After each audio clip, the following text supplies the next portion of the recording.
দেশ জুড়ে ভয়াবহ আকার নিয়েছে অনলাইন জুয়া। দুবাই, মালয়েশিয়া এবং মধ্যপ্রাচ্যের বিভিন্ন দেশ থেকে পরিচালিত এই আন্তর্জাতিক চক্রগুলো বিশেষভাবে টার্গেট করেছে তরুণ সমাজকে। সোশ্যাল মিডিয়া, টেলিগ্রাম চ্যানেল আর ইউটিউব ভিডিওতে ছড়ানো হচ্ছে প্রলোভন। মাত্র 10 টাকা বাজি ধরলেই নাকি 1000 টাকা জেতা যায়। এই ফাঁদে পড়ে কৌতূহল কিংবা লোভে পা দিচ্ছেন অসংখ্য মানুষ, আর তাদের অজান্তেই তৈরি হচ্ছে বিশাল এক অবৈধ অর্থ লেনদেনের নেটওয়ার্ক।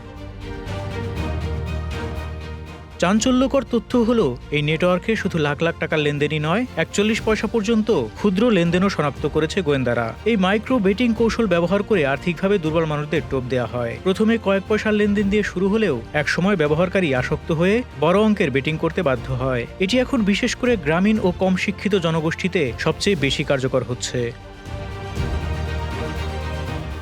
গোয়েন্দা অনুসন্ধানে দেখা গেছে, নিষেধাজ্ঞা থাকা সত্ত্বেও বিভিন্ন নতুন ডোমেইন, ভিপিএন এবং সোশ্যাল লিঙ্কের মাধ্যমে অনলাইন বেটিং সাইটগুলো আগের চেয়েও বেশি সক্রিয়। এগুলোর পেছনে রয়েছে অত্যাধুনিক প্রযুক্তি, dynamic link, mirror site, AI ভিত্তিক ক্যাপচা। আইন শৃঙ্খলা রক্ষাকারী বাহিনী একটি লিঙ্ক ব্লক করলেই সঙ্গে সঙ্গে নতুন নামে আরেকটি সাইট সক্রিয় হয়ে যায়। আরও জটিল বিষয় হলো, অনেক বেটিং সাইট লেনদেন সংক্রান্ত তথ্য জেসন বডির ভেতরে এনকোড করে লুকিয়ে ফেলে। ফলে ব্যবহারকারীর স্ক্রিনে দেখা গেলেও সাধারণ ওয়েব মনিটরিং সিস্টেমে ধরা পড়ে না। এমনকি গোয়েন্দাদের ট্র্যাকিং টুল বা ক্রলার প্রবেশ করতেই ব্লক করে দেয় সাইটগুলো। একাধিকবার একই লগইন ব্যবহার করলে তা স্থায়ীভাবে নিষ্ক্রিয় করে দেওয়া হয়। ফলে তদন্ত আরও কঠিন হয়ে পড়ে।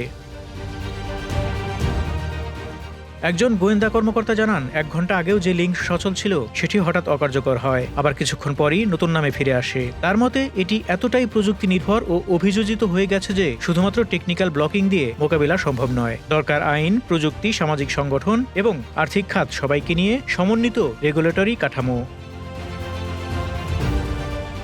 অনুসন্ধানে উঠে এসেছে আরও গুরুত্বপূর্ণ তথ্য। বাংলাদেশে সক্রিয় বেশিরভাগ জোয়ার সাইট পরিচালিত হচ্ছে দুবাই, মালয়েশিয়া থেকে। মালয়েশিয়ায় থাকা কল সেন্টারগুলো থেকে প্রবাসী শ্রমিক ও দেশের সাধারণ মানুষকে বিভিন্ন পদ্ধতিতে জোয়ার ফাঁদে ফেলা হচ্ছে। বেটিং লেনদেন এখন আর 100 বা 1000 টাকা নয়, 1 টাকা 50 পয়সা এমনকি 41 পয়সার লেনদেনও ব্যবহার করে টাকা সংগ্রহ করা হচ্ছে।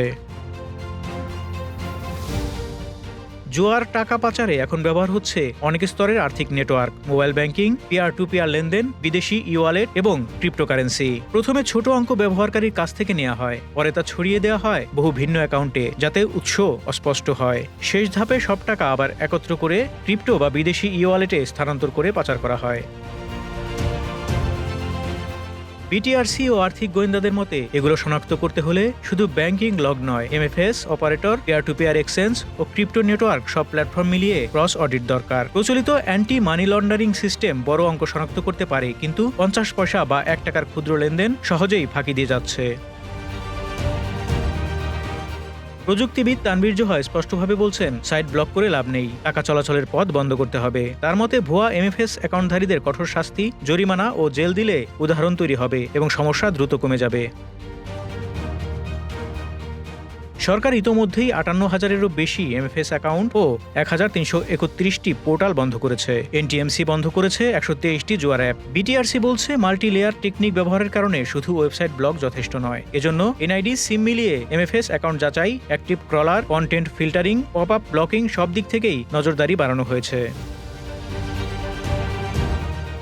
ডিজিএফআই প্রস্তাব করেছে IMEI ব্ল্যাকলিস্ট পদ্ধতি। এনএসআই বলছে, সাইবার সক্ষমতার পাশাপাশি সামাজিক সচেতনতা জরুরি। সিআইডি জানাচ্ছে, সাম্প্রতিক 2 মাসেই জড়িত 2000-এর বেশি সিম শনাক্ত, 600 সাইট ও 50টি অ্যাপ চিহ্নিত করা হয়েছে। সরকার জানিয়ে দিয়েছে, অনলাইন জুয়া ও বেটিং বন্ধে আরও কঠোর অবস্থান নেওয়া হচ্ছে। শুধু সাইট না, অর্থপ্রবাহ বন্ধ করাই হবে মূল কৌশল। আর এই জন্য আইনশৃঙ্খলা বাহিনী, মোবাইল অপারেটর, আর্থিক প্রতিষ্ঠান সবাইকে নিয়ে গড়ে তোলা হচ্ছে সমন্বিত ডিজিটাল সুরক্ষা কাঠামো। দেশব্যাপী অনলাইন জুয়ার বিস্তার শুধু অর্থ পাচারের ঝুঁকি নয়, ব্যক্তি, পরিবার আর সমাজের জন্য এক গভীর হুমকি। ক্ষুদ্র অঙ্কের প্রলোভন থেকে শুরু করে লাখ টাকা পর্যন্ত আসক্তি ধ্বংস করছে তরুণ প্রজন্মের ভবিষ্যৎ। আন্তর্জাতিক এই চক্র মোকাবেলায় সমন্বিত উদ্যোগ, কঠোর আর্থিক নজরদারি আর সচেতনতার বিকল্প নেই। Desk report, Dhaka express.